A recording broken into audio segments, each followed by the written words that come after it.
l'après-midi. Voilà, on part se balader. Comme vous pouvez le remarquer, il y a un très joli soleil. Plus on avance et moins il fait bon, quoique le ciel est quand même bien bleu. Mais j'ai l'impression que là-bas c'est gris, c'est très bizarre.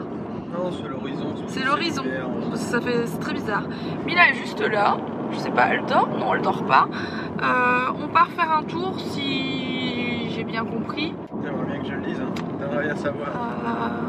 Au Val-Joli, si j'ai bien compris. Voilà, on va pas refaire un tour au Val-Joli.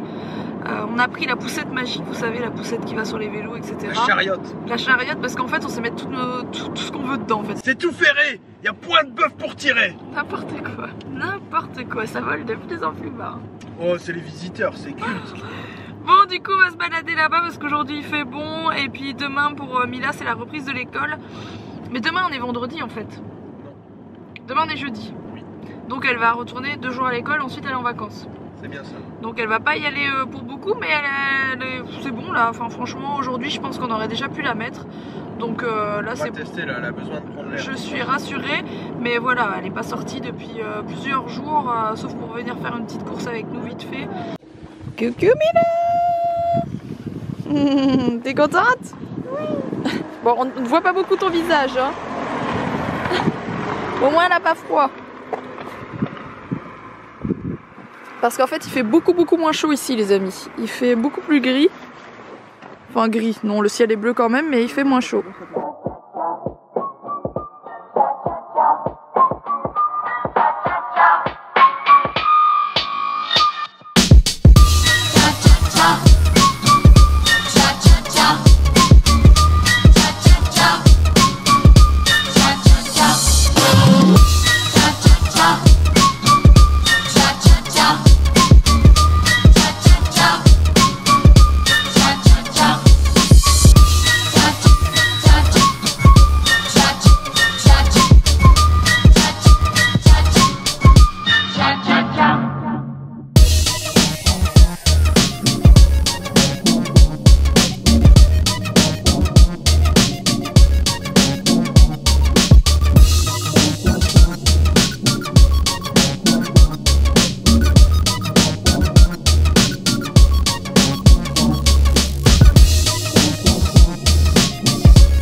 Tu descends mon bébé?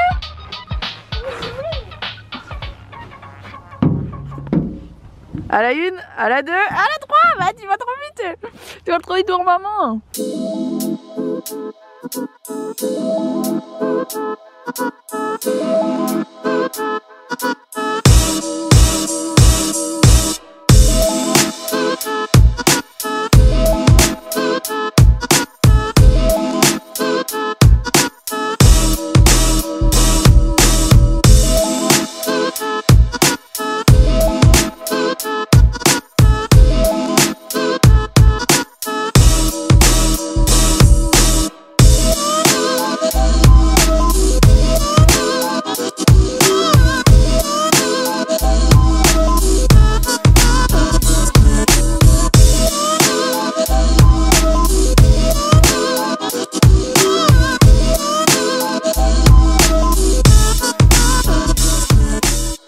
Bon, on s'est arrêté pour manger une crêpe. Regardez comment elle est trop jolie la crêpe de Mila.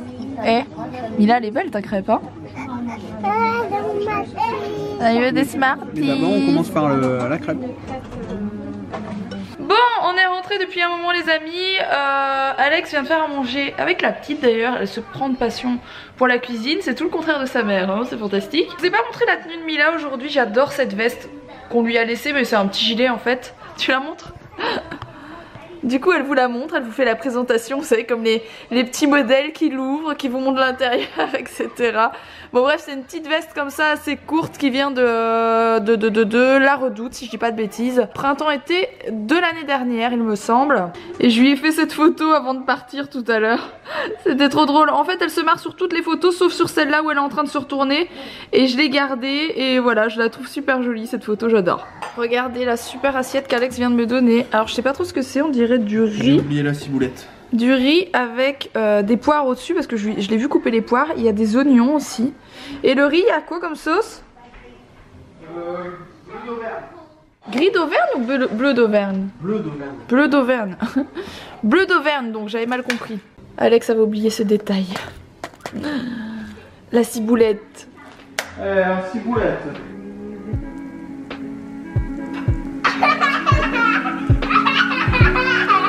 Comme ça maman elle aura pas besoin de se laver ce soir. For you, that's all that I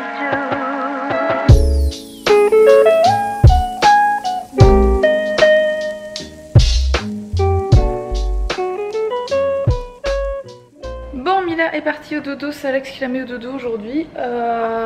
Je vais monter mon vlog de demain, enfin celui que vous êtes en train de regarder. En fait je vais commencer à le monter et je finirai demain matin vu que ben là je vais encore... j'ai encore des trucs à vous dire.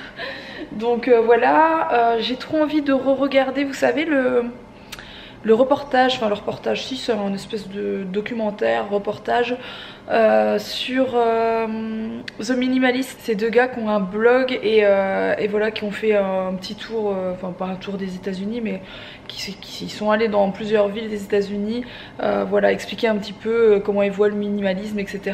Bref, je vous avais parlé de ce reportage il y a quelques temps. C'est un reportage qui est sur Netflix et j'espère qu'il est toujours dispo parce que sur Netflix des fois vous trouvez un truc et genre 15 jours après il est plus là, il est plus dispo.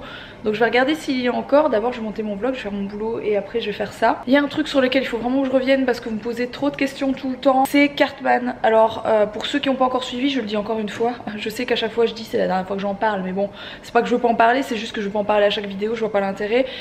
Cartman il est chez les grands-parents d'Alex depuis quelques mois maintenant parce qu'il a un staphylocoque doré. Un staphylocoque doré c'est une maladie assez grave. Pour un animal, en tout cas pour un chien, c'est vraiment très difficile à éradiquer, on va dire, enfin à faire partir. Nous ça fait plusieurs mois qu'on traite le chien, il va au vétérinaire régulièrement, etc. Et on n'arrive pas à soigner le chien. C'est venu à la base qu'il avait des allergies, depuis qu'il est tout petit il a des allergies à tout ce qui est synthétique, donc genre il va se coucher contre un truc en plastique, l'aspirateur, un tapis ou ce que vous voulez, il va attraper des plaques comme de l'eczéma et ça va s'infecter tout le temps. Donc à chaque fois il fallait lui faire des trucs de bétadine, on lui a même donné des bains de bétadine, etc. Enfin bref, ça c'était avant, mais je pense que je vous avais expliqué pour ceux qui me suivent depuis belle lurette. Et malheureusement il a attrapé un staphylocoque doré, ce qui est très grave, et comme je vous le dis il est traité avec des antibiotiques. Malheureusement on peut pas lui donner des antibiotiques tout le temps parce que les antibiotiques comme ça c'est tellement fort que ça lui bouffe, ça peut lui bouffer le foie, etc. Enfin bref, ça peut être encore plus grave. Notre véto, la dernière fois qu'on est allé la voir, elle nous a dit que le chien, on pouvait pas tout le temps lui donner des antibiotiques, mais nous on lui en donne assez souvent pour la simple et bonne raison que quand on lui donne pas, le chien il souffre en fait parce que il attrape... Je sais pas comment vous expliquer, j'ai pas envie de vous expliquer forcément ça, c'est pour ça, j'ai pas envie de parler de ça, ça me donne presque envie de pleurer parce que je suis dégoûtée pour le chien quoi. Bref, je vais quand même vous réexpliquer encore une fois parce que j'ai trop de questions là-dessus, surtout mes réseaux sociaux. Du coup voilà, je préfère mettre les choses au clair. Oui, il y a plein de gens qui me disent bah, d'accord c'est les grands-parents d'Alex qui le tiennent, mais pourquoi? En fait les grands-parents d'Alex ils se sont proposés de tenir le chien parce que eux bah ils ont pas de plaie, ils ont rien du tout, mais là je veux dire une journée sur deux elle revient de l'école, elle a le genou écorché ou elle a une griffe ou elle a quelque chose et genre elle touche le chien, elle touche sa plaie, c'est terminé. Elle a un staphylocoque. Et ma voisine de là où on habitait avant est morte d'un staphylocoque il y a 4 ou 5 ans. Et je peux vous dire que ça m'a légèrement choquée et que j'ai pas envie que ma fille elle attrape ça. Je pense que sur un enfant aussi jeune que Mila, ça doit être très difficile à faire partir. Alors oui, entre Mila et le chien, j'ai pas eu beaucoup de mal à choisir. j'ai eu la chance d'avoir les grands-parents d'Alex qui tenaient souvent le chien quand on partait à l'étranger, etc. Et du coup ils ont toujours eu l'habitude avec le chien aime bien être là-bas, je sais très bien qu'il est bien là-bas. Après c'est notre chien, on le sait, on a très envie de le récupérer, malheureusement on n'arrive pas à lui enlever cette maladie. Si on y arrive, et on essaye encore, d'ailleurs on va encore aller voir un autre veto, si on y arrive, bien sûr le chien va revenir, mais tant que le chien aura cette maladie et que les grands-parents d'Alex voudront bien le garder, eh ben il restera là-bas, parce que moi j'ai pas envie que ma fille ait un risque d'attraper ça, quoi. Voilà. Donc c'est pas que je m'en fous des grands-parents d'Alex, c'est que je sais que eux ne peuvent pas l'attraper parce qu'ils sont assez intelligents pour ne pas aller mettre leur plaie, s'ils en ont une et ils n'en ont pas, sur le chien, ce qui n'est pas le cas de la petite. La petite elle va se faire une griffe ou quoi, elle va se frotter au chien, elle va rien capter. Et en plus de ça, les staphylocoques du chien peuvent se mettre aussi dans la maison. Donc voilà, vous voyez un petit peu le truc, la situation dans laquelle on est. On n'a pas grand choix. On avait même pensé faire une pièce spéciale au chien ou lui aménager tout le garage avec une grande niche, etc. Enfin on sait pas quoi faire, je me vois pas mettre mon chien dans le garage, enfin soyons clairs. J'ai les deux petits qui sont là, je vais pas aller mettre Cartman, enfermer Cartman dans le garage, enfin ni dehors, c'est pas un chien qui a été habitué à être dehors, je peux pas mettre une niche dehors et mettre le chien dehors, c'est pas possible. Donc voilà, on est coincé, on sait pas quoi faire. Et c'est comme ça, voilà, je ne sais pas quoi vous dire d'autre. Et je sais que j'ai beaucoup de demandes par rapport à ça, qui se demandent ce qu'on a fait. Donc non, on n'a pas abandonné notre chien, c'est juste que voilà, j'ai choisi entre ma fille et le chien pour le moment, et voilà. Et comme je vous l'ai dit, malheureusement on ne trouve pas de solution, on lui a fait des examens sanguins, etc. Enfin ils ont fait tout ce qu'il fallait. Et il ne trouve pas d'autre solution que les seuls antibiotiques qu'on a trouvé qui fonctionnaient sur son staphylocoque. Et c'est un antibiotique tout pourri qu'on peut pas lui donner tout le temps et qui n'éradique pas le truc. Voilà où on en est. Comme ça vous savez une bonne fois pour toutes, je pense que j'ai assez bien expliqué la situation. Voilà. Bon du coup maintenant je vais monter mon vlog. Et ensuite je re-regarderai ce reportage que j'avais beaucoup aimé.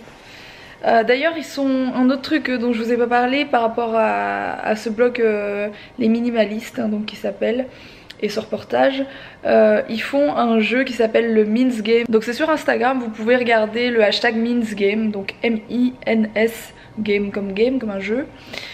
C'est en fait un jeu qu'ils ont mis au point, le but étant de désencombrer la maison, sa maison en fait, et de commencer le premier jour par enlever un objet, donc le jeter ou le donner, le deuxième jour 2 objets, le troisième jour, et ça tout un mois, et de poster ça sur Instagram en story ou même en photo Insta avec le hashtag MinsGame.